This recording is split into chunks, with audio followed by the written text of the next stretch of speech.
अपने हिसाब से तुगलकी फरमान जारी कर देने वाली ग्रामीण इलाकों की खाप पंचायतों के बारे में तो आपने सुना होगा कि किस तरह से सामाजिक स्तर पर ये खाप पंचायतें मिलकर के खुद फैसले सुनाती है।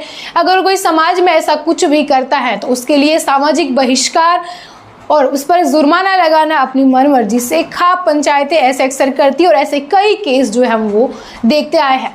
पश्चिमी राजस्थान में भी पुराने जमाने से ही खाप पंचायतों का हमेशा दबदबा रहा है और उनके हिसाब से उनके अपने नियम होते हैं। किसी कोर्ट कचहरी के नियम को नहीं मानते हैं। खाप पंचायतें ही ग्रामीण इलाकों के लोगों के लिए एक कोर्ट होती है जो कि सुनाएगी, फैसला वही करना होगा।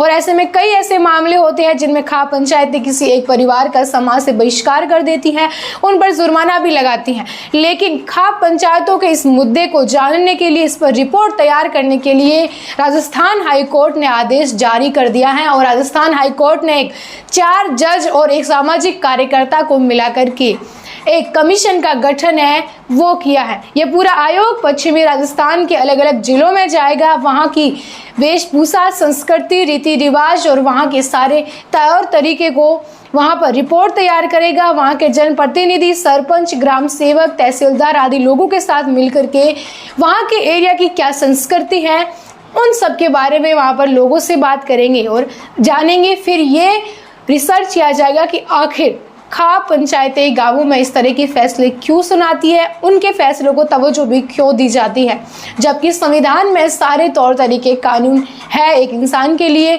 और खाप पंचायतें जहां पर हमने कई ऐसे भी केस देखे हैं कि लाखों रुपए के जुर्माने जो है एक परिवार पर लगा देती है, चाहे फिर वो कुछ भी ऐसे परिवार के मामले होते हैं जिसमें खाप पंचायत बैठ करके ऐसे अपने तुगलकी फरमान जारी करती है। तो ऐसे में कई ऐसे लोग थे जिन्होंने हाई कोर्ट में अपनी याचिका दायर की थी कि ये खाप पंचायत से लोग बहुत परेशान हैं।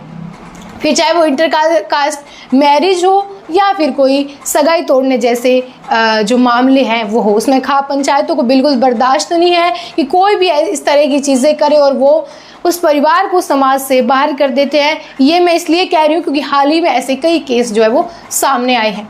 इसके बाद ये जो 5 सदस्यों की कमेटी बनी है, ये कमेटी गाँव में जाएगी, खासकर जालोर, पाली, जोधपुर, बाड़मेर, नागौर और जैसलमेर के इन जो अलग अलग जिलों के इलाकों में जाएगी, वहाँ पर रिसर्च करेगी, रिपोर्ट को तैयार करेगी।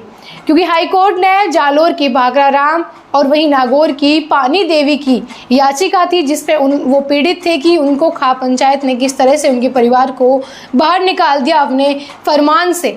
तो वहीं है, इस पर फैसला सुनाते हुए हाई कोर्ट ने यह आदेश दिया। यही नहीं, इन सभी जिलों के एसपी है वो भी इन पूरे जो कोर्ट के कमिश्नर है, ये 5 लोग इनके साथ जाएंगे और इनकी सुरक्षा के लिए पुलिस सुरक्षा है वो भी मुहैया करवाई जाएगी। अब देखने वाली बात ये होगी कि किस तरह से कोर्ट के ये 5 लोग कमेटी के वहाँ गाँव में जाकर के आकलन कर पाते हैं और खाप पंचायतों के मुद्दे को किस तरह से समझ करके खाप पंचायतों के लिए कोर्ट जो है वो क्या फरमान जारी करेगी, राजस्थान हाई कोर्ट का क्या कुछ कहना रहेगा, वो तो देखने वाली बात है वो होगी। आपका क्या कहना है गाँवों के इन खाप पंचायतों के बारे में? अपनी राय कमेंट सेक्शन में ज़रूर दें।